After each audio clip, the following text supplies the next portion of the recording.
I think that's the one thing about it is that if you keep making your work and you're engaged and involved, things happen.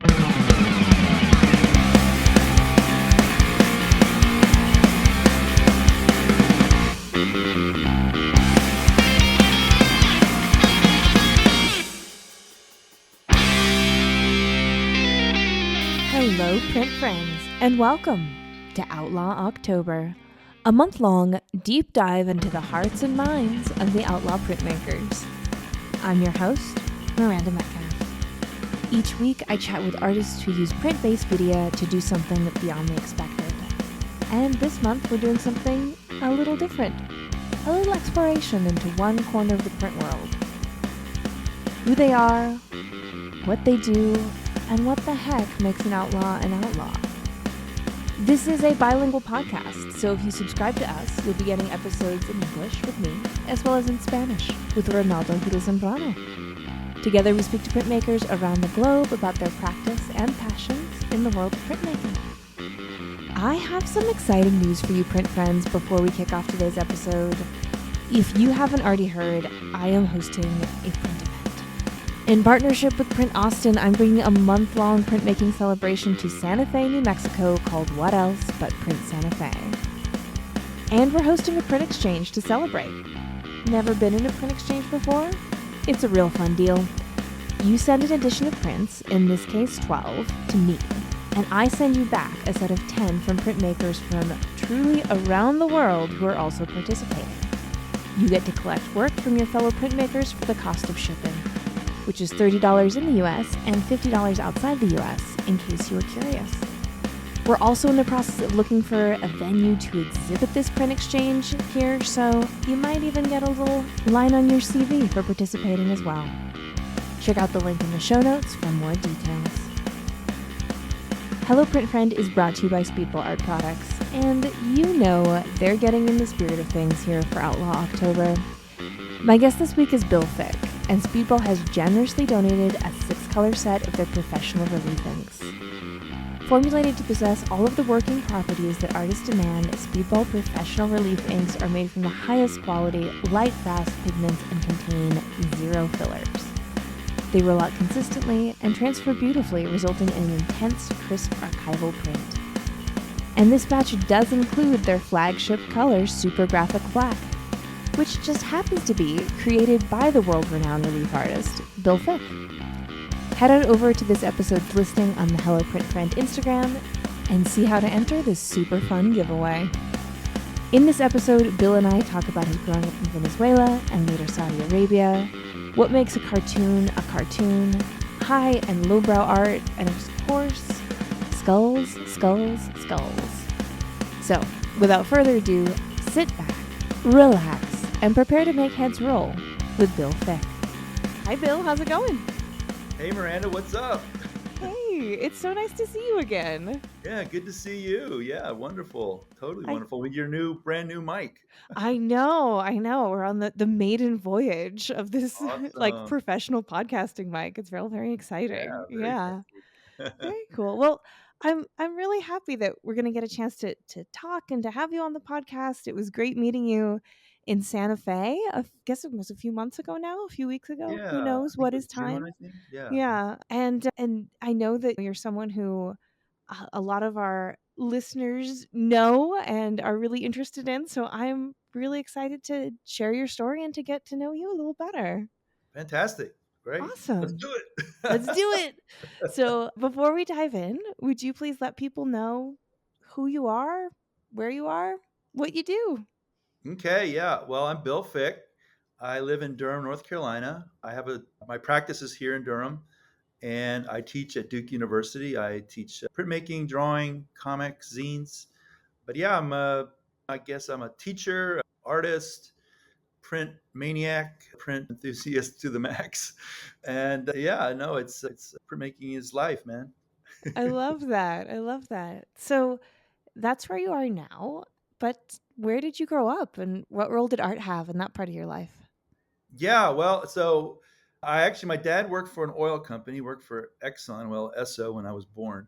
I was born in Indonesia, and we left Indonesia shortly after I was born. So I was born in 1963, And then my family, we left there around in 64, I believe early 64. And then we moved to Venezuela. That's where I grew up as a kid. We moved to eastern Venezuela, which was kind of a remote part of the country, sort of. And then we moved to the western part of the country. So at the western part of Venezuela is where I basically grew up until I was about 14. But I live in an American community. It was sort of the way it worked back in those days, where you grew up within the community, the staff, the people that your parents worked with, my dad worked with. Yeah. Yeah, So I we think had it our own still is camp. It was like a that way, military yeah. camp sort of thing, kind of. I mean, it wasn't, but it was a camp situation. Yeah. Yeah, yeah, I was thinking, like, when I was living in Thailand, you would meet people who had grown up in Southeast Asia and were Hmm. American, Hmm. and you would never know that they'd grown up in Southeast Asia. Right. They talk like Californians, Right. they didn't speak Thai, Yeah. Yeah. they Yeah. liked they you would try and ask them, "Oh, so you've been here so long, like, can you tell me about this aspect of Thai culture that I don't Uh quite huh. think I'm Uh huh. understanding?" And they'd be like, "No." So I think expat communities like that Yeah. still definitely exist. Yeah. Yeah. Well, actually, when I in Venezuela though, we did learn Spanish, and I mean, I went to an American school and we spoke English at school. But the odd Mhm. thing was that the Venezuelan management people, their kids were in one side of the school and we were on the other side of the school. So it was strange. We went to Mm. the same school, but we were separated. So very strange. I guess that was sort of a leftovers from the olden days where the expats didn't totally integrate with the local community. Although the weird thing about it is that our parents, we all hung out. I gotta say, the kids were more, we didn't always hang out with the Venezuelan kids, but we were friends with them. But it was definitely the Americans, and then you had the Venezuelans. Mhm. But we all lived in the same. We were neighbors. We hung out. My parents were friends with everybody, so it was a weird kind of, not totally integrated, but definitely we spoke Spanish everywhere else except when we were in our family or whatever. So, I mean, I became pretty fluent, obviously, but because I didn't go to a school, my Spanish was very street Spanish, and Yeah. like because I would watch TV and it was all in Spanish, so I had this strange kind of Spanish education where it was like my grammar is not that great because it's just sort of a street Spanish, Yeah, so, it or gets the job street done. Spanish from Venezuela, which is different than other Spanish in some ways in terms of accent and lingo and all Yeah. that. So, So were you aware that you were having sort of an unusual childhood when you were in it? sorta, it was unusual when we come back to the states in the summer. We'd have our summer vacation. We'd come to the states. My mom's from Florida and South Carolina. My dad was he was from New Jersey. So we would visit family in the states. And I knew that I was different in that when I people would say, well, like if I was out somewhere and I'd run into some kids, they'd say, like, who are you? Where are you from? And I'd say, oh, I'm from Venezuela. They'd be like, what? What's that? Like, so I knew I always knew that would get attention, Right. like being different that way. But so yeah, I did know it that way. I mean, actually, so after Venezuela, my we moved to Saudi Arabia. However, I was already in, let's see, it was in a boarding school at the time, and then I went into college, and so by that time, I really wasn't. I wasn't hadn't gone to school there. So, but that was a much bigger sort of camp setup. I mean, a huge oil setup. The company was this massive, huge company, as opposed to in Venezuela, it was a smaller. I mean, it was Exxon, but it was a smaller kind of oil field kind of situation. As opposed to Saudi Arabia was this massive international multi. The workers came from all over the world and everything, so it was a much different experience. But that what was interesting about that is that I was that I really because that was not where I grew up. So when I moved there, it was like, wow, this is a really interesting place. And so I was really interested in sort of learning a little about the culture. I didn't learn the language, but a lot of my friends were from the Middle East, Mm, so I mhm. got to know more about those cultures and sort of the history and the politics and stuff like that. So. So you were in boarding school in Saudi Arabia? Is that No, right? no, in Massachusetts, I went to Okay. yeah, Okay, yeah, gotcha. So yeah. yeah. See, a lot of Yeah. people would go away because the American schools would go up to a certain like ninth grade, and then actually when I was coming, so I was still living in Venezuela when I went to boarding school, but in Venezuela they nationalized the oil companies, and so they closed down the schools, because it was became the Americans. We still live there, but things changed a bit. So anyway, some kids would go away earlier than if they would have stayed.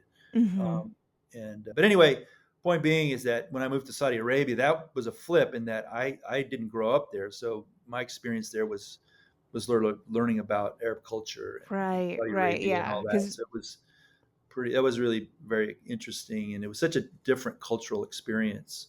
But still, there were tons of expats there, and like you say, the company there was run by a consortium of American big oil companies. So there were a lot of people from California and tech. I mean, when I grew up in Venezuela, it was mostly people like the Americans were a lot of them from Louisiana, Texas. But when I got to Saudi Arabia, I was meeting people from all over the world, and then a lot of Californians because one of the companies mm-hmm. was a big oil company from California. So That's so interesting. yeah, And while you're having all these experiences and living in Venezuela, Saudi Arabia, Massachusetts, yeah. where did art fit into that young Bill's Right, formative right. years? Yeah. I mean, I was, my mom was an artsy person, sort of craftsy person. So I was she was always kind of making stuff like paper mache and things like that. So I was kind of around it, and I was always interested in art.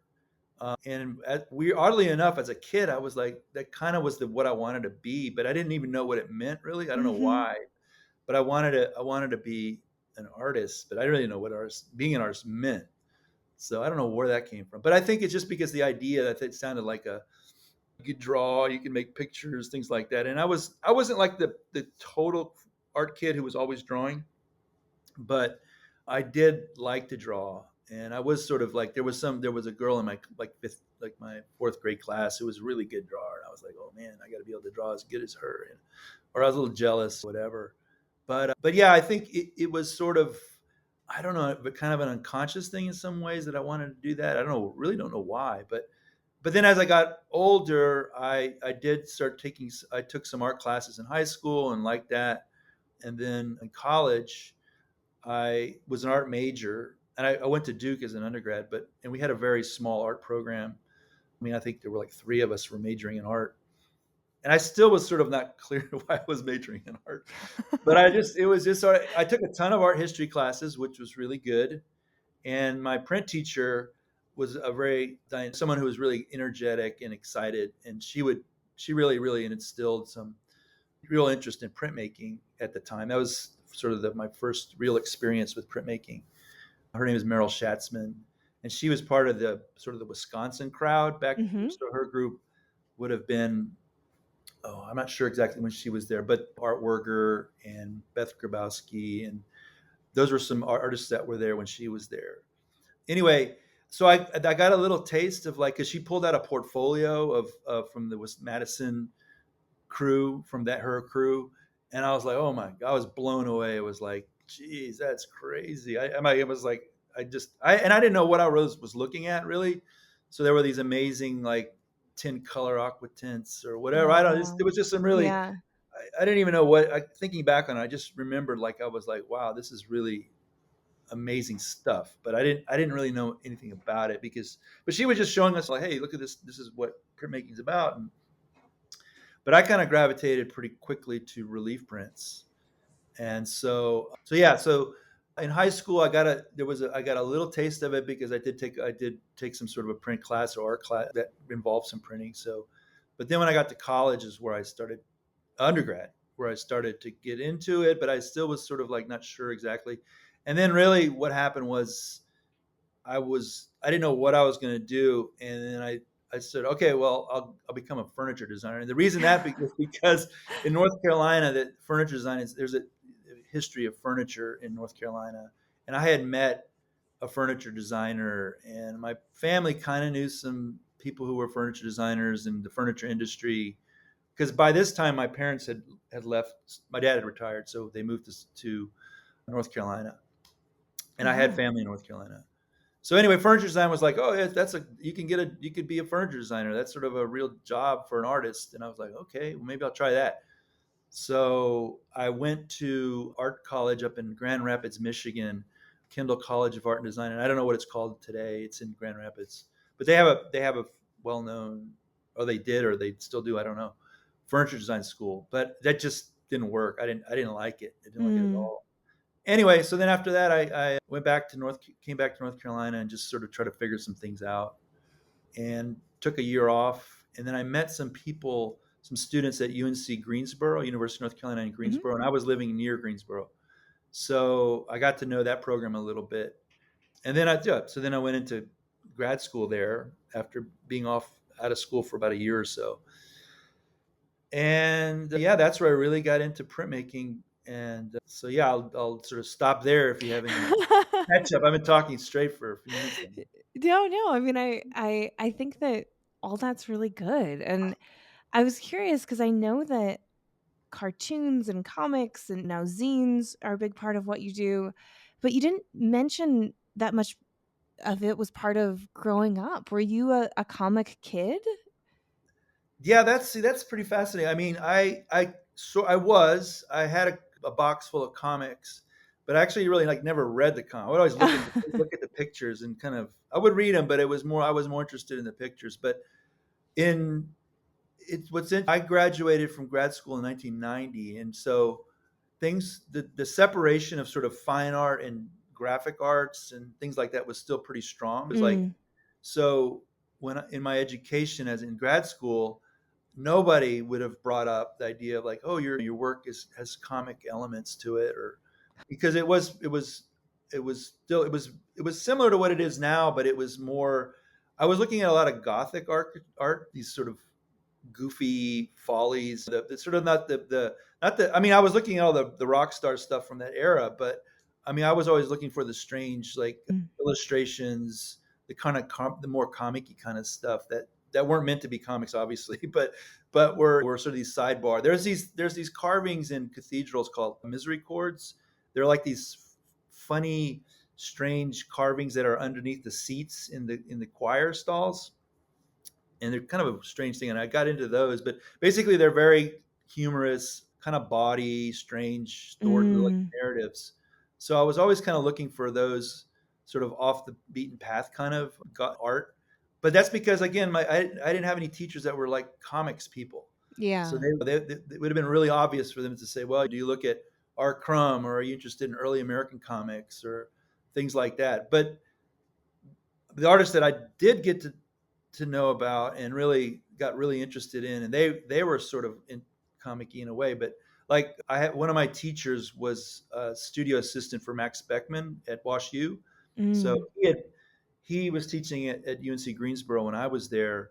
So I got to know a lot about Max Beckman, and I think if you look at Beckman's work, it's. I mean, I was very derivative of Beckman in my early when I was in school, very bold black lines and narrative, real packed kind of scenes and stuff like that. And then this guy also knew Philip Guston, so I got to mm, he told us a lot about Guston, and then obviously his work was heavily influenced by comics. But mhm. even then, the teacher even that teacher did not even really say like, oh yeah, you should really look closely at comics. So the comics thing kind of came later. Mm. I got more interested in that later as I got further and further away from school, because it was like, hey, this is great material.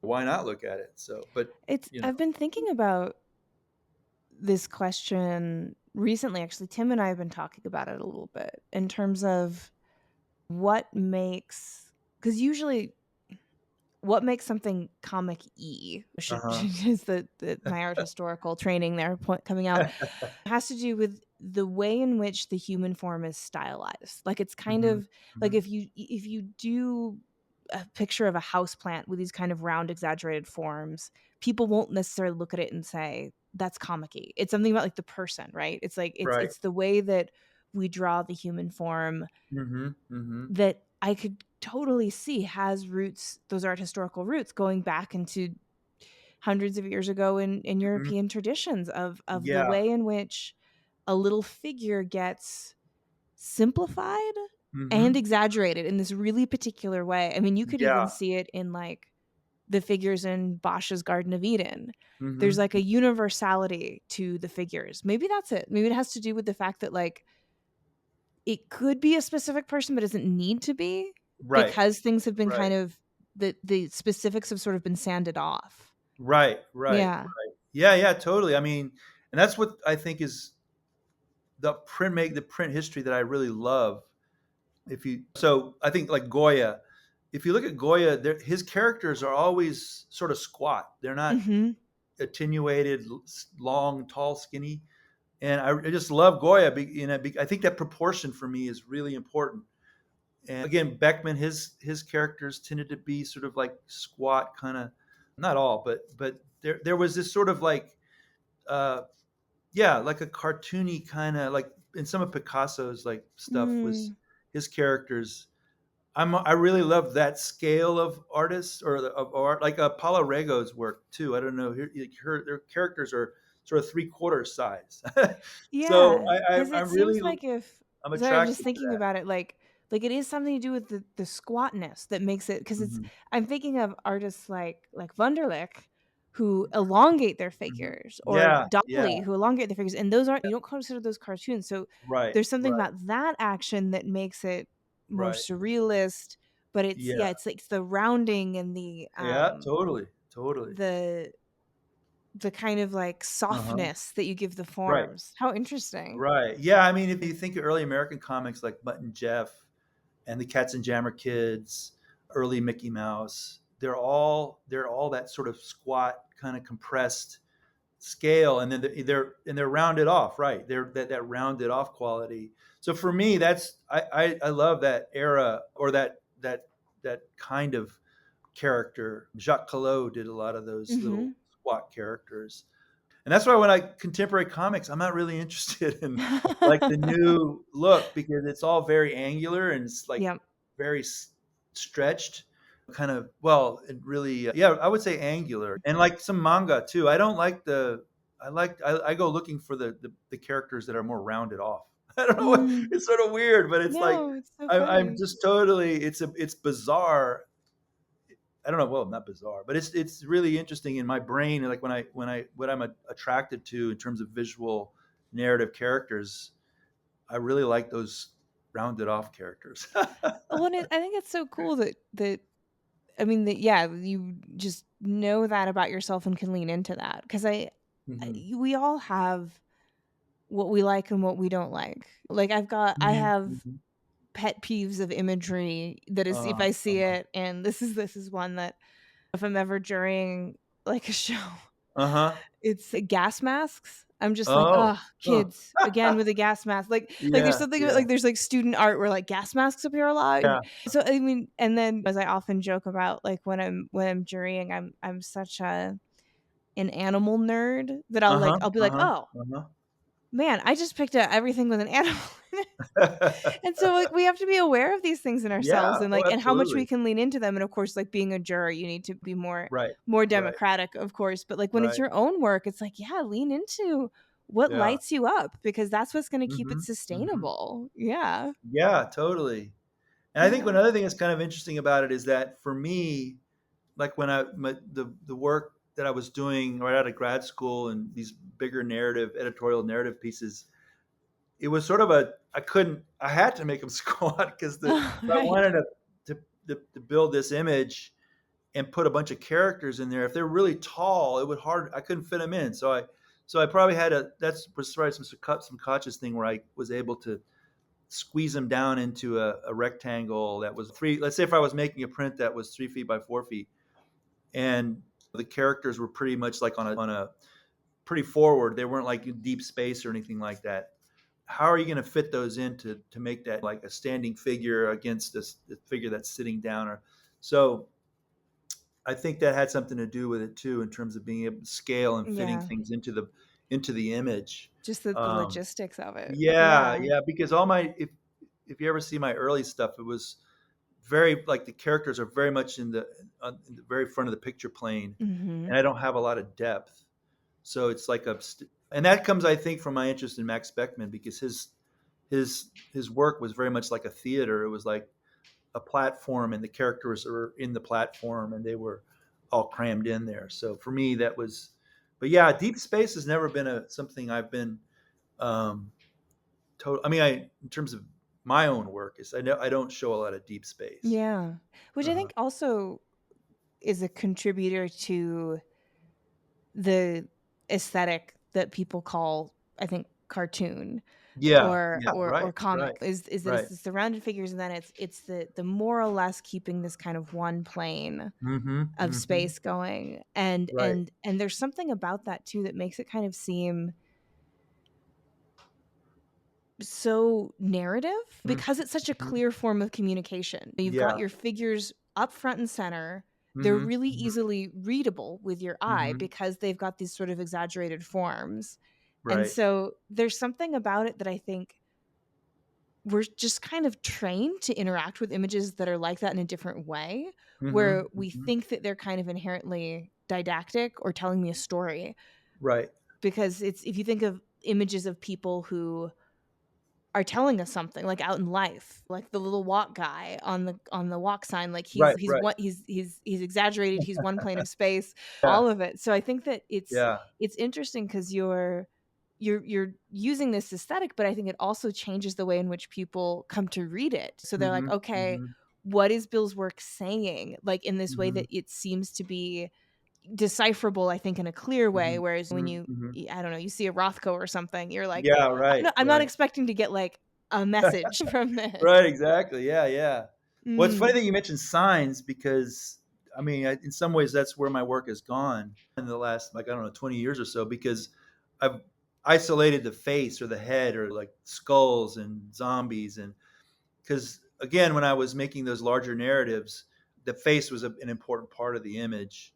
And then well, I had opportunity, I was working big because I had plenty of space to work big and I had a lot of time.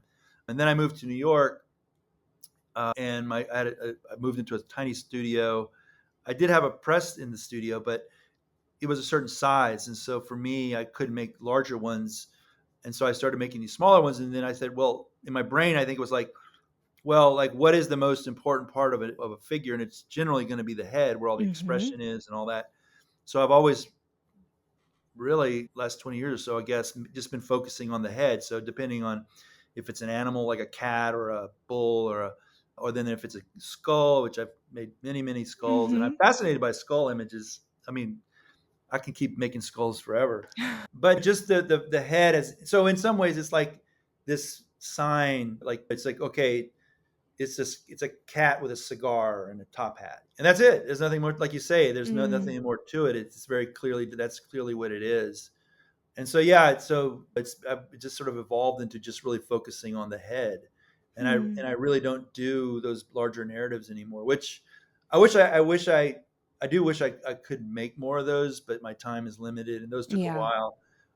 And I don't know. I think I've just been doing these heads for so long that I just still find them fascinating, and uh, Yeah. there's plenty to do with those heads. And so I just Well, keep it's making them. I'm sure anyone who's tried to make an image of a human body, and I'm sure a lot of our listeners have, they'll know how frustrating and difficult the head and the face is, Hmm, and how it hmm, really makes or breaks a composition. hmm, And hmm. because we, as these like social, weird, hairless, two-legged apes, we've evolved to be so social and to Hmm, be able to read faces so well. Like this, hmm, like the tiniest shift in all of these muscles that we've got in the face hmm, hmm, makes us realize something like, oh, that person's actually upset, or like she didn't like what I just said, or whatever it is. And so because of that, a face to in art, it has to be so precise and so perfect. hmm. There's no wiggle room with like an Mhm. arm. Like how wide is that arm? I don't know, Right, big or right, small, right, like it right. doesn't really matter. So Yeah, yeah. I could see as a in your practice, like really understanding that there's so far to go. There's so far to dive into Mhm. just what a face can do, Right, right. and how do you make it do exactly what you want it to do is quite a challenge, I would guess. Yeah, I mean, well, I mean, I've been doing this so many of them now, so that I've got a bit of a formula, I guess. But it's like there's endless amounts of things you can do, and even, I mean, I will repeat myself with certain things, but I mean, there's just, you can just keep repeating it and repeating, and just changing certain things, adding a hat, a cigar, making one eye droopy, putting an earring on the ear, a beard, long hair, whatever, no teeth, things like that. I mean, there's just so many different things you can do with it. And always looking at stuff, that seeing how other people draw Yeah. faces and stuff like that, or weird characters and stuff like that. Well, So, and I- I've always found that being around a lot of artists, being in art studios, being in print studios, there's something really incredible about people who have the ability to just sort of sit down and draw a human form hmm doing what they want it to do just off the top of their head. And it's something that I feel like, again, not to like bring it back over and over again, but I feel like that is something that cartoonists can do. Like you can just tell a cartoonist, like, I need a cat playing the trombone on a bar stool. And they're like, right, I got right, it. Right. Like right, I right. remember once Tim was doing some collaborative lithography with this really incredible tattoo artist, Oni O'Leary, who works down, this is when we were down in Australia. Uh huh. And she does a lot of human forms. Uh huh. And we wanted to do a test of something, and she just sat down and she just drew this dancing woman, and Hmm. it just came. I mean, it was the craziest thing. It just like Yeah, came out of yeah. her pencil. I was like, how Uh did that happen? And huh. so while it's a very old conversation about like art versus craft versus cartoons, and I hmm think cartoons hmm sometimes do get put in the grand scheme of things lower down on the great art hierarchy Yeah. under a Rothko or something like that. Some of the most impressive just technical skill that I've seen artists have are who people who work in that kind of cartoonish sort of way, in that way Right. where it's like the practice is the human form and the human form Uh-huh. communicating something. Can be Yeah. super, super Yeah. impressive. Yeah. Yeah. Well, but I think nowadays it's become really, I mean, the cartoon, I mean, in comics have gotten a lot more Yeah. attention, like artists like Cause and a lot of the street art people, graffiti artists. I mean, even though they're using words, they're very cartoony. So I think it's interesting to see how that how these kinds of this language is becoming more and more Mm. accepted, or becoming mainstream in some ways. Like, because like I say, like when I was in grad school, if I had been talking about comics and or just that kind of art, people would, or that kind of imagery, the teachers would have been like, what are you talking? Like Yeah. it would have been, Yeah. it wasn't considered art. It was considered this low form of art, image making. Yeah. But yeah, I think there's been such an explosion of different artists using that, and so I mean, and also culturally, I think like the Japanese, I mean, they're really the all their cute characters and Hello Kitty, Mm. and there's just this explosion of, and then with like Takashi Murakami and his Yeah. whole movement and those artists, and I think there's just been a huge influence, and that's expanding and going further and further, and also think like pop culture itself has become very interested in these kinds of imagery, in this kind of Mm. imagery, and so yeah, I think it's at one time there was definitely this big separation, and but now you can see it coming together, and but yeah, I don't know, it's been really exciting for me to see how people, the different ways people use this kind of art making and approach. And you mentioned tattoos. I mean, that's become a source for me. I mean, I don't have tattoos, but a lot of my friends have tattoos, so Mhm. it's been fun just getting to. I mean, I would have been another a subject or art form that got very little attention back when I was in grad school, but nowadays it's just exploding, and it's such a great resource. It's source of just amazing imagery. Yeah, and I think that that versatility that a tattoo artist needs hmm is hmm incredible because someone like Oni, she does all these tattoos is mostly of the female form. hmm And most of it is like super dirty and like very creative. And so like Yeah. you that someone came in and they just described this like really specific orgy hmm scene and she's like, hmm yeah, hmm okay, here you go. She can just Right. draw it up. Right. Right. She's just insanely talented, but because of that Yeah. collaborative nature, like they need to be so versatile and Yeah. it's funny you should mention yeah the kind of like the tattoos in that way as well because there's in Tasmania, there's the Museum of Old and New Art. I don't know if Uh-huh. you've heard of it, but it's this private museum. Wow. It's Huh. got this crazy story that the guy who ran it made his money counting cards. I think Huh. he came up with like a formula for counting cards and Uh-huh. became Uh-huh. immensely wealthy. Got Uh-huh. banned from all the casinos in the world. Right. and to have this art collection, and they have a collect in their collection is the back tattoo of this guy named Tim, and he's Huh. alive, and he goes and he sits, on a pedestal with gallery lighting, just Huh. meditating with earphones in Uh-huh. for a few Uh-huh. days a year. But when Wow. he dies, his skin's going to be donated to the museum. And so Whoa. it's this kind of like next Whoa. step of that. And Uh-huh. it's he's in the museum with Kaz and Banksy's and Uh-huh. Murakami's, Uh-huh. Uh-huh. it's that art of that tattoo artist is going to be in a collection with, Wow, yeah. like, the canon of Yeah, early yeah, 21st yeah, century totally. artwork. Yeah. Yeah. No, I mean I saw this documentary about Don Ed Hardy, and I mean I know about Don Ed Hardy's tattoos. He's like Mhm. everywhere. But I didn't know much about him. And then I was it was really cool to find out that I mean he's was totally into fine. I mean, he's like a fine artist that just happened to get into tattoos, and the way he talks about his art and his influences. I mean, it's just like he's an art. He's like a pure artist in that way, as opposed to Mm. like just being some guy that sort of figured out how to do tattoos. I mean, he had this really rich knowledge of art and all that, and things that he was interested in, and the way he talked about his work. And the more I find out about tattoo artists, it's great because they have this deep knowledge about the history of art and those kinds of things. And so, yeah, I mean, it's been a really great, another, I mean, it's been, in some ways it was cool that I really didn't know much about that because now I'm always looking for just interesting tattoo images, tattoo books. Mhm.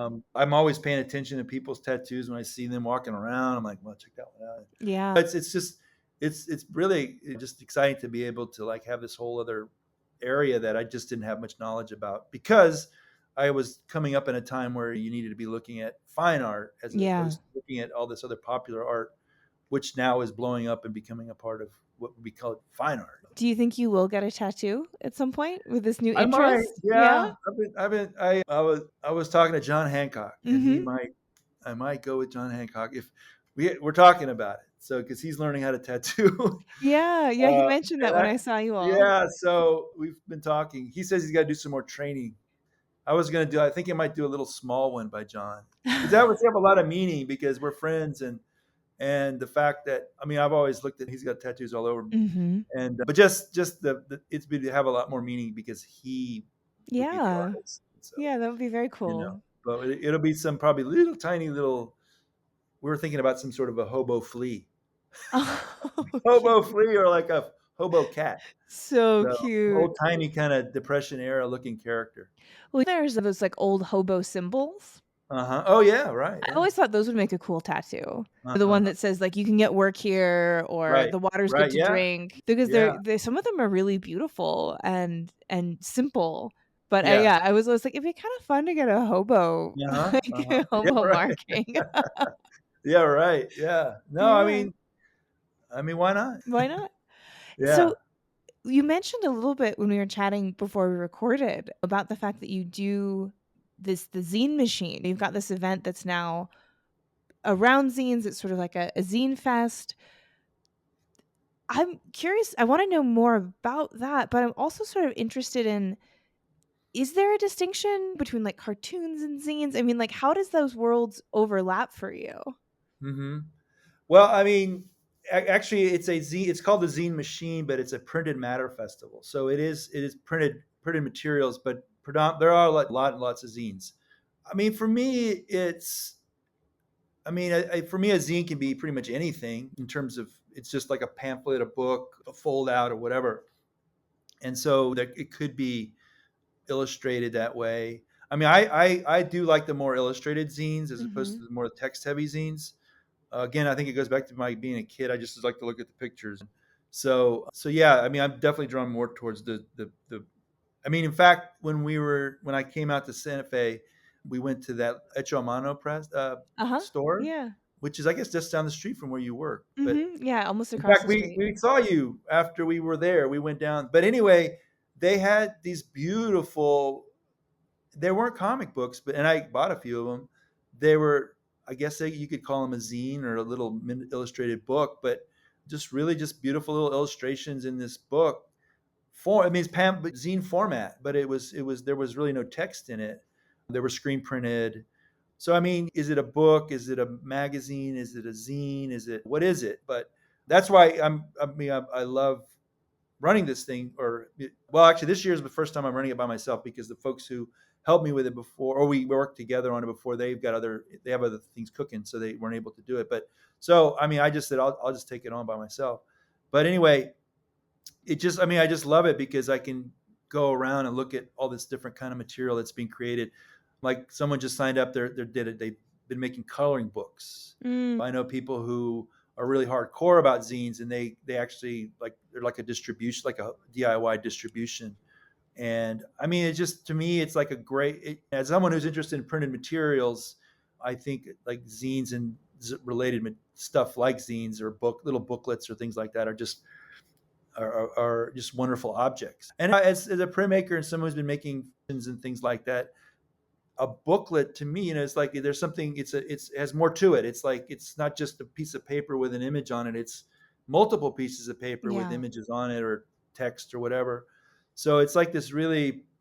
And I think anybody who's into book, people say, "Well, this is exactly what book people are into." So I mean, I don't think there's really any difference. Yeah. It's like a thing with pages, and Mm-hmm. it's like, is it a book? Is it a zine? Is it a magazine? Is it a comic? Whatever.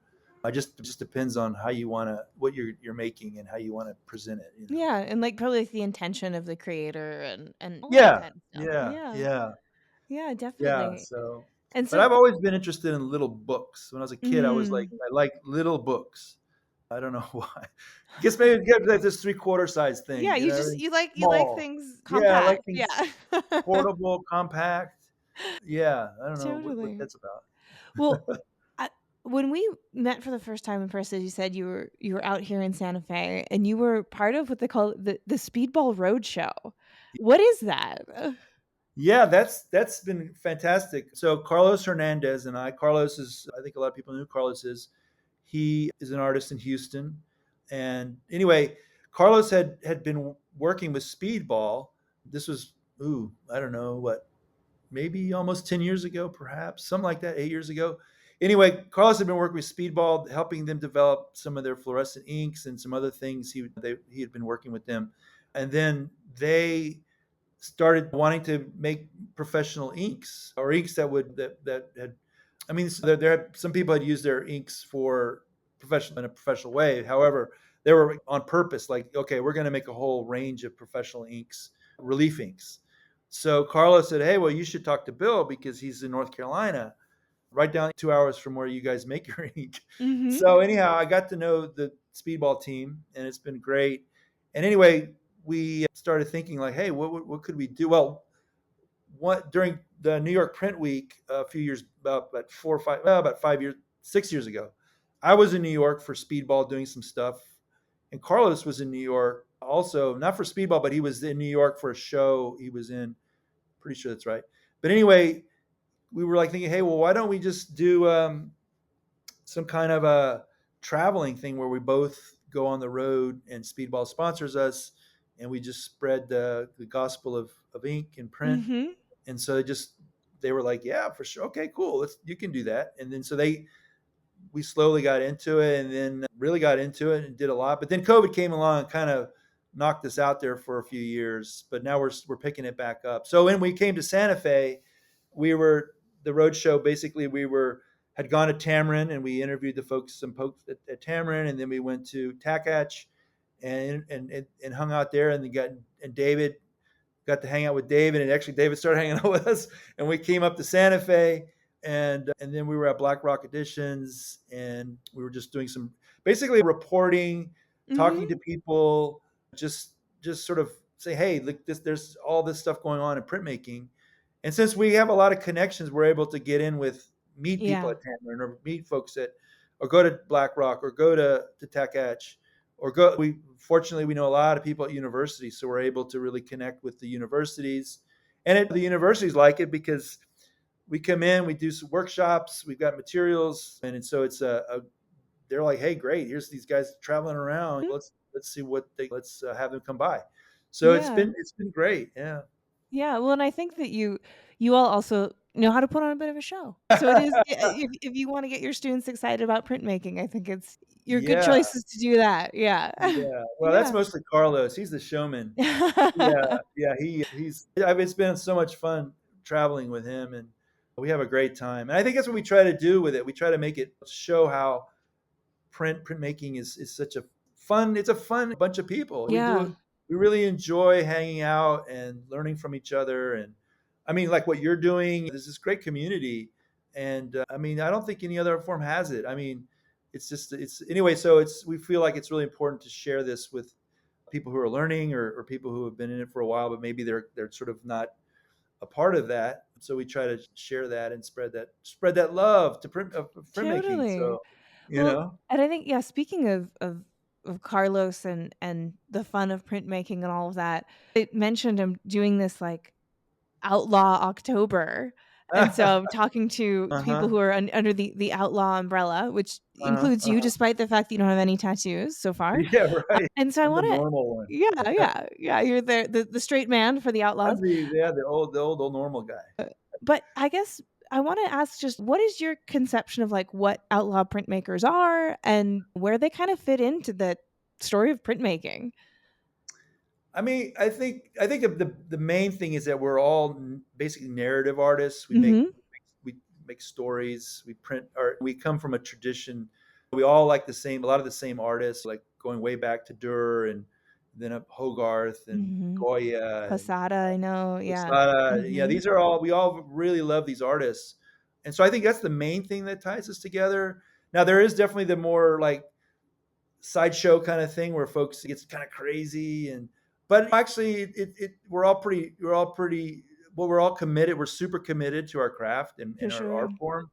And so I think that like someone like Huck, I mean the guy works so hard. I mean, well, and I think we all like really work hard and really dedicated to the craft, to our craft and our art form. But yeah, I mean, I think the outlaw thing is just sort of a nice way because a lot of our work is satirical, a lot of it's sort of irreverent, a lot of it is non traditional in that it's maybe kind of I don't know, just freaky weird, like Uh-huh. or things like that. I mean, like Carlos's work is he loves like monster movie posters and dripping makeup and crazy fireworky kind of stuff, and then Hancock Brothers. I mean, you can't Mhm. can't compete with them. I mean, they're out there. They're so far out there, and but it's just there's all the thing. The underlying thing is that we're just having a we really love what we do, and we're really passionate about it. We like to spend time together, and again, it really gets back to this. We're all narrative artists and making Mhm. narrative art, and in a time when the art world is so diverse and so lots of different kind of things being made. I think that's definitely something that ties us together. And we're printmakers Yep. predominantly. A lot of us predominantly make black and white imagery or monochromatic. Not a whole. I mean, Hancock Brothers use a lot of color, but I mean, like, or John Star Wars uses a lot of color too. But anyway, the point being is that I think there's this bold graphic imagery that's being Yeah. made. I've been trying to answer the question for myself as I've taken this on, and Yeah. there's something that's a little bit hard to put into words, but I think it has a little bit to do with subversion a bit. And like you said, like the art well, many of the artists that you named that you all draw inspiration from, like Hogarth, Posada, uh, Goya, even. I mean, these were subversive artists. These were artists who right, were right, not doing not in step with the dominant narrative, but right, right, still right, had people who were right, connecting with their work and right. were making work that was saying something. And so I feel like there's something in there too, but it's very difficult to sort of exactly pinpoint. It's almost Hmm. like Hmm.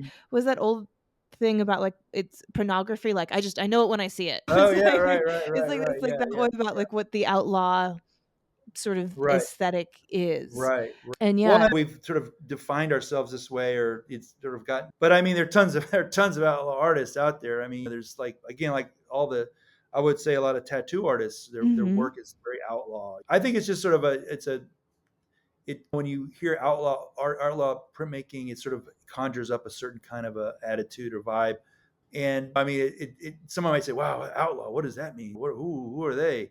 but it's sort of more, I think, more like, I don't want to say cinematic. It's made up. It's not for. It's like we're not riding around beating people Right, up or something like right. that. It's just sort of and it's not an attitude because we're all like quite friendly people. Mhm. So I think it's just more like historic, like James Dean leather jacket, that whole thing. Like, uh, again, I don't have a leather jacket, so Carlos has a very nice leather jacket. So anyway, but the point being is that I think it's just more of like a an adjective that we can use that sort of Mhm. helps people sort of say, oh, okay, what kind of work do you do? Well, it's kind of outlawish, you know. Yeah, So yeah, definitely. I mean, some of the group would like to be more outlawy, but anyway, we're all just making art and having Yeah, a good time, you know. totally, totally. Yeah.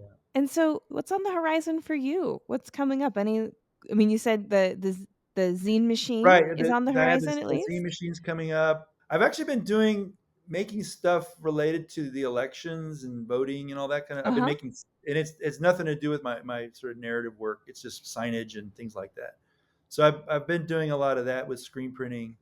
And in terms of my own work, I just keep making it. Things come up. It's sort of Mhm. like just I think that's the one thing about it is that if you keep making your work and you're engaged and involved, things happen. But like the Mm. road show, Carlos and I will be back in New York this fall. We'll be back we'll be visiting places in the spring. And but like I said, it was great coming out to Santa Fe and Albuquerque and seeing you and getting to know that area. I'd been to Albuquerque, but never to Santa Fe. So, but anyway, I mean, I think it's become that's what my art life has become is just getting a chance to do some traveling, making work, teaching. So things just come along, and I'm just along for the ride. See what happens. Beautiful. Well, where can people find you and follow you and find out if the roadshow is coming to a city near them? Yeah. Well, so my Instagram is at Lino Bill. I do have a website which I need. I'm like, yeah, how many times have you heard that? Like, I need Yep. to update it. I think that's like it's actually just one word in the art Yeah, world. yeah, I have a yeah. website, but it needs to be updated. Is Exactly. it's always there. Yeah. So true. So true. So yeah, the Instagram is the best way to see what I'm up to. Yeah, at Lino Bill Cool. on Instagram is the best place to catch me. So. Awesome. And Well, in terms of the speedball, I mean, yeah. sort of the road show, we will be in New York for Print Week. So anybody who's coming to Print Week will be there. So hope to see folks at New York Print Week. It's a great event. Yeah, for sure. I've actually never been. Oh, you gotta go. I Yeah. know. I know. I'm looking at You should tickets. do some live broadcasting from there. Or do some not live, but do some recording on site. That would be cool. Right? Like that's That what I would was be cool. thinking. It could be Yeah. really fun, or even just do like a live stream on the Instagram of walking around and Yeah. making people talk to me. It could be super Absolutely. fun. That Just would be putting them great. on the spot. Yeah. Well, I mean, you do such a good job of connecting. So, I mean, I gotta say, it's amazing with different artists that you. I mean, I've learned about so many artists by just the podcast. Oh, So, I mean, I cool. think I think, yeah, I mean, you got a big following. So, I think it'd be great to find out. You seem to be able to find those people. So, I keep looking and letting us know who they are. Awesome. Well, thanks, Bill. Yeah. Well, I hope we get a chance to see you again down this way, or maybe at Print Week. Yeah. And yeah, it's been really fun chatting and getting Yeah. to know more about you and your practice. Well, thanks a lot, Miranda. It's been great, and I appreciate it. And let's just keep on making prints. Yes, please. And that's our show for this week. Join me again next week when my guest will be Dennis Wicknett, who you might know on Instagram as Wolfbat. We talk about Dennis's early exposure to art through the skate culture, how and when his prints evolved into three-dimensional sculptures, and the incredible power of shared art experiences.